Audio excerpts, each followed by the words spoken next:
Olá, aqui é a Alessandra Antunes e vocês estão ouvindo o podcast Memento Eleitoral. Sejam muito bem-vindas e muito bem-vindos. Esta é a segunda parte a respeito do assunto AIME, então se você não ouviu a primeira parte, eu recomendo que você ouça antes de ouvir esse episódio, porque existe um encadeamento lógico dos assuntos, então é interessante ouvir na ordem. Primeiro episódio, depois o segundo episódio que trata do assunto, ainda haverá um terceiro episódio para finalizar. E é isso, pessoal. Agradeço imensamente você estar aqui me ouvindo. Sou muito grata mesmo. E se você gostar, não deixe de dar like. Compartilhe com seus amigos esse podcast, inclusive para eu poder implementar aquele meu plano que eu comentei lá no primeiro episódio, de começar a fazer aulas em vídeos aqui no YouTube, com imagens. E é isso, pessoal. Muitos planos, né, para o futuro, mas vamos lá continuar falando sobre AIME, segundo episódio. Espero que vocês gostem. E quem são os legitimados para propor a ação de AIME? Bem, pode figurar no polo ativo da AIME o Ministério Público, o partido político, a coligação, a federação e a pessoa candidata. Mesmo a pessoa candidata derrotada nas urnas é parte legítima para interposição de AIME. Além disso, candidatos aos cargos proporcionais podem interpor AIME contra candidatos à eleição majoritária e vice-versa, ou seja, candidatos ao cargo de prefeito podem impugnar o mandato de candidato ao cargo de vereador. Deve-se atentar também ao fato de que, nos termos do parágrafo 11 do artigo 14 da Constituição Federal, se o mandato eletivo for impugnado de modo temerário, sem justa causa e com manifesta má-fé, o autor da ação poderá ser responsabilizado. Essa disposição constitucional é muito importante para frear adversários políticos mal intencionados que queiram prejudicar os seus concorrentes sem que haja um motivo plausível para isso. Vamos falar agora sobre legitimidade passiva. A legitimidade passiva recai na pessoa candidata diplomada. Mas e o suplente? Será que ele pode figurar no polo passivo da AIME? Bem, o TSE já decidiu que o suplente é parte legítima para figurar no polo passivo da AIME, uma vez que, embora não seja titular de mandato, pode substituir ou suceder o titular do cargo. O partido, por outro lado, não pode figurar no polo passivo da AIME, porque o objetivo dessa ação é a sanção de perda de mandato, e o partido não exerce mandato. A súmula TSE número 40 confirma isso ao dizer que o partido político não é litisconsorte passivo necessário em ações que visem a cassação de diploma. Apesar disso, o partido pode ser admitido como assistente, já que possui claro interesse no resultado da ação, pois a depender do resultado, poderá, entre outras possibilidades, ter afetada a distribuição de cota do fundo partidário e a redução no seu direito ao horário eleitoral gratuito. De qualquer maneira, ao ser admitido como assistente, o partido recebe o processo na fase em que se encontra, podendo requerer provas, arrazoar, recorrer, entre outras coisas. E entre o titular e o vice, será que existe litisconsórcio passivo necessário entre essas figuras? Existe sim, pessoal.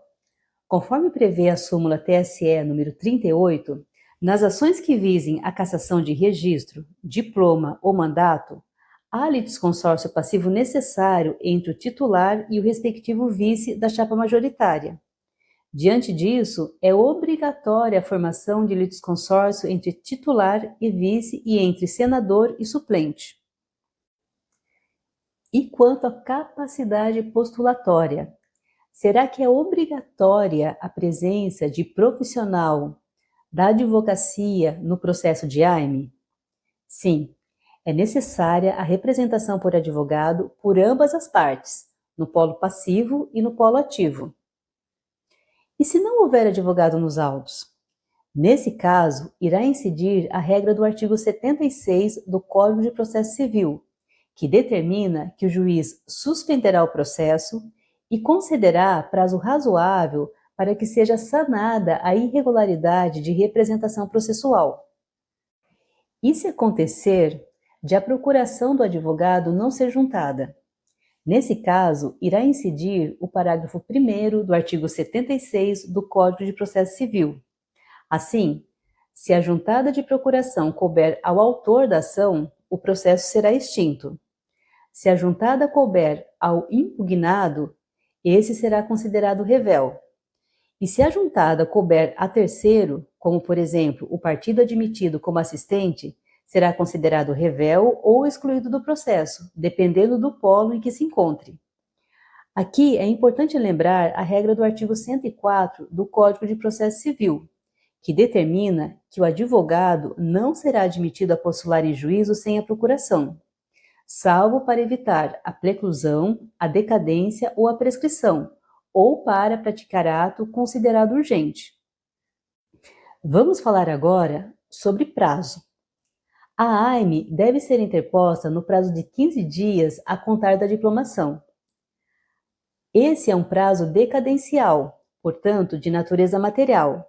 E diante disso, aplica-se a regra do artigo 132 do Código Civil, que estabelece que os prazos são computados excluindo o dia do começo e incluindo o do vencimento. Além disso, apesar de se tratar de um prazo decadencial, tem-se admitido a aplicação do artigo 224 do Código de Processo Civil no sentido de que os dias do começo e do vencimento do prazo serão prorrogados para o primeiro dia útil seguinte, se coincidirem com o dia em que o expediente forense for encerrado antes ou iniciado depois da hora normal e se houver indisponibilidade da comunicação eletrônica. Indisponibilidade da comunicação eletrônica. Aí a gente fala do PJE, né, gente? Isso não acontece nunca, né? PJE não trava, funciona maravilhosamente. Período eleitoral, então, nossa, que coisa maravilhosa que é esse PJE.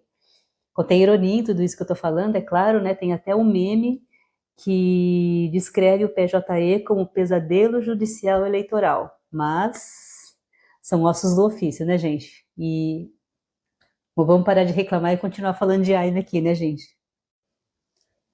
Por outro lado, não se aplica a suspensão do prazo entre os dias 20 de dezembro e 20 de janeiro, porque os prazos decadenciais não são passíveis de suspensão ou interrupção. Vamos falar agora sobre litispendência e coisa julgada. Vamos começar conceituando o que é litispendência e coisa julgada. A litispendência ocorre quando há repetição de ação que está em curso. Já a coisa julgada acontece quando há repetição de ação que já foi julgada, com decisão transitada em julgado. Bem, feita a conceituação, podemos observar que é possível a litispendência e a coisa julgada entre AIME e AIGE, quando houver identidade de fundamento fático jurídico, ou seja, a causa de pedir for o abuso de poder econômico. Vamos lembrar que a causa de pedir da AIGE é o abuso de poder econômico, de autoridade, político ou dos meios de comunicação social. Falo isso no episódio que abordo a AIGE. São 2 episódios para falar sobre AIGE. Então, se você não ouviu, separa um tempinho para ouvir. Então, só será possível a litispendência ou a coisa julgada entre AIGE e AIME quando a causa de pedir for o abuso de poder econômico, já que, como vimos, na AIME a causa de pedir poderá ser o abuso de poder econômico, a corrupção e a fraude. Assim, só há interseção entre essas duas ações no abuso de poder econômico. E entre a AIME e o RSED, o recurso contra a expedição de diploma, será que é possível a litispendência e a coisa julgada? Bem, não há essa possibilidade, pessoal, porque a causa de pedir entre AIME e RSED são diversas.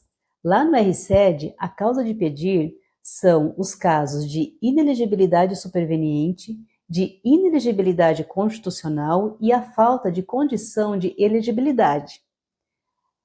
Então, não há interseção entre a AIME e o RSED. Se você quiser saber mais sobre a RSED, tem um episódio em que eu falo sobre ele aqui, com bastante detalhe. Então, ouve lá, tá? E será que é possível a desistência da AIME? Bem, é possível encontrar julgados do TSE em que não se admite a desistência da AIME. Isso em decorrência da matéria tratada ser de ordem pública. Mas é possível também encontrar julgados em que se admite a desistência pelo autor, com a continuação da ação por meio do Ministério Público Eleitoral. Essa segunda corrente é a defendida por José Jairo Gomes. Vamos falar agora sobre a competência para análise e julgamento da AIME. Nas eleições para presidente da República e vice-presidente da República, a competência é do Tribunal Superior Eleitoral. Nas eleições para senador, governador, vice-governador, deputado federal, estadual e distrital, a competência é dos tribunais regionais eleitorais. E nas ações para prefeito, vice-prefeito e vereador, a competência é do juiz eleitoral. Vamos falar sobre tutela provisória de urgência cautelar. Vamos lembrar que a tutela provisória de urgência cautelar, nos termos do artigo 300 do Código de Processo Civil, objetiva salvaguardar o resultado útil do processo. Esse instituto é acolhido pelo artigo 22, inciso 1, a linha B, da Lei Complementar 64 de 1990. Mas será que ele é cabível na AIME? Minha resposta é depende. José Jairo Gomes lembra que não é possível a concessão de tutela provisória de urgência cautelar em caráter antecedente e para impedir a diplomação da pessoa candidata. Neste caso, por uma questão lógica, pois a AIME visa a desconstituição do mandato. E se não houver diplomação, não haverá mandato e, por consequência, não poderá haver AIME. Mas é possível encontrar decisões deferindo a tutela provisória para determinar, por exemplo, a busca e apreensão. Pessoal, antes de partir para o bloco final, eu só gostaria de dizer que eu usei como fonte para produzir este podcast a lei, especialmente a Lei Complementar 64 de 1990 e o Código de Processo Civil, também as resoluções do TSE, especialmente a Resolução 23.478 de 2016 e o livro de Direito Eleitoral de José Jairo Gomes. Inclusive, eu estruturei todo o conteúdo da mesma forma como o José Jairo Gomes traz no livro dele, porque eu acho bastante didático. É isso, pessoal. Eu vou finalizar esse episódio por aqui, mas eu lembro que eu vou gravar um outro episódio para finalizar esse assunto AIME, mas para não esbarrar nas minhas limitações técnicas, eu paro por aqui esse episódio, mas não posso deixar de agradecer você por ter ficado aqui até o final, me ouvido. Espero que você tenha gostado e que me encontre lá no próximo episódio. Grande beijo e até daqui a pouquinho.